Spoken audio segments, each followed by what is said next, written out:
There's mountains that literally jut out of the prairie, maybe 3,000 feet in height in the course of about a mile or so in linear distance. And it's got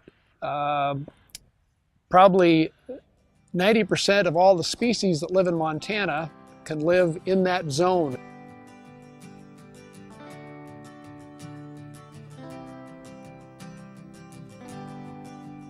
It takes my breath away. That's the first thing. And it doesn't make any difference whether it's the first time or the 50th time.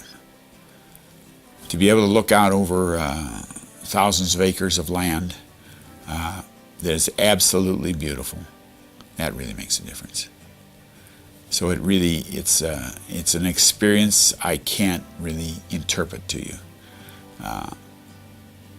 The only way I can do that is that I can take you there.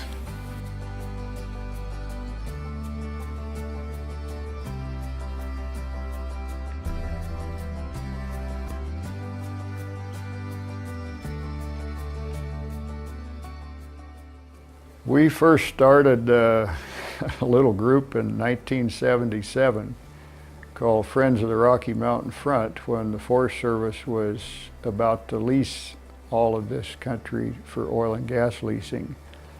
Those leases mostly expired around 10 to 15 years later, and the ones that didn't expire were eventually bought out or traded out by the lessees.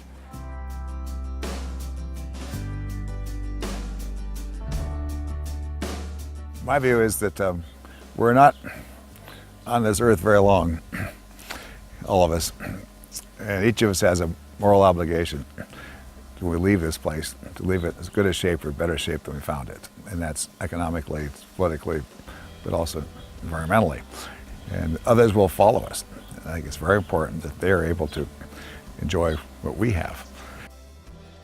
You know, the only thing that's a constant in our life is change. And we know it's going to change. I have to say that the ranchers and farmers along the front have done a great job of preserving it up until now, but we also know that ranches are being sold and development will occur. It seems unusual in some ways now, but it really felt like the front has sort of risen above partisan politics.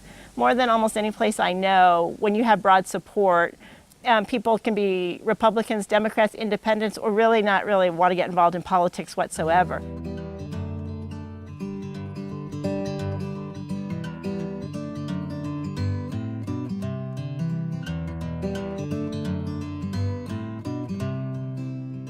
Senator Baucus's bill is a cooperative venture that in fact adds about 70,000 more acres to the wilderness, to the wilderness system, and provides about 200,000 other acres that won't be protected as what we call capital W wilderness, but nonetheless will be protected by an act of Congress.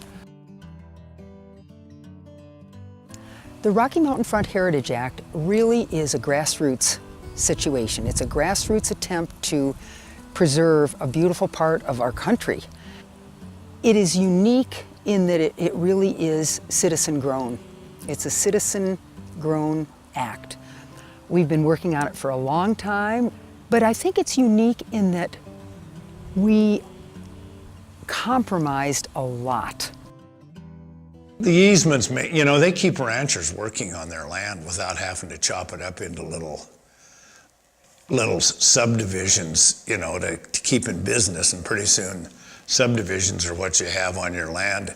Kind of hard to grow cattle or grain or anything else in a subdivision, and as the world becomes more populated, we truly need areas like this, because we're going to be the ones dependent on feeding the world.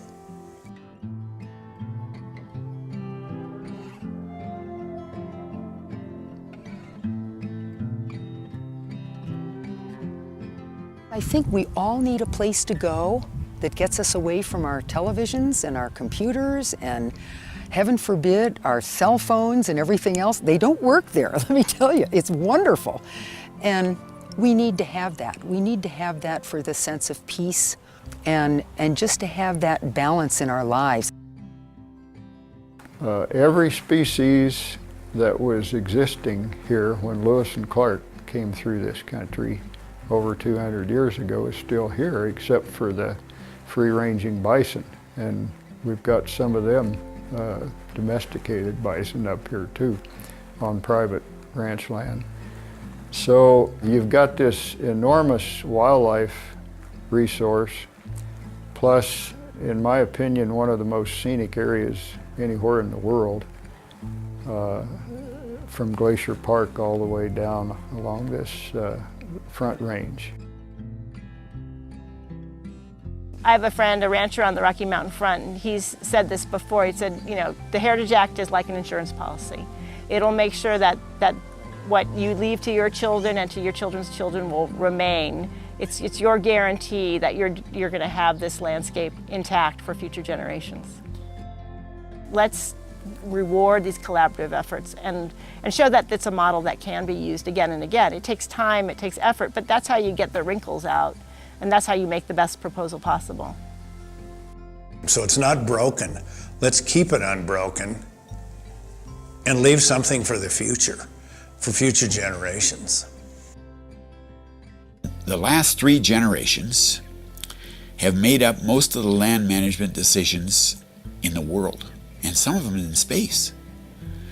And I think maybe future generations ought to have the opportunity to make those land management decisions on land that we set aside.